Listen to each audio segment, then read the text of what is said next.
Αικίνητη, μπριόζα και χαρά της ζωής η Σοφία Βογιατζάκη. Για να δούμε τι ωραίες εκπλήξεις μας ετοιμάζει, η Όλγα Λαφαζάνη την συνάντησε. Έχουμε έρθει στη φωτογράφηση για τους τίτλους της Κατάρας, της Τζέλας Δε Λα Φράγκα. Η καταπληκτική γραφή και η πένα των Ρέπα Παπαθανασίου Ρέπα, είναι πάντα μαγικό να δουλεύεις μαζί τους. Και αισθάνομαι πολύ ευλογημένη.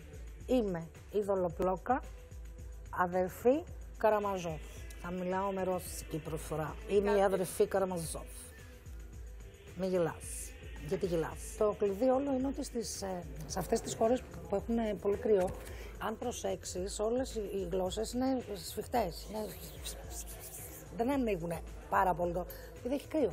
Το χειμώνα δεν το θέλω, θέλω ψατινό καπέλο, θέλω θάλασσα, γαλάζια για μουδιά. Είμαι άνθρωπος που μου αρέσει ο χειμώνας, συχαίνω με την πάρα πολύ τη ζέστη.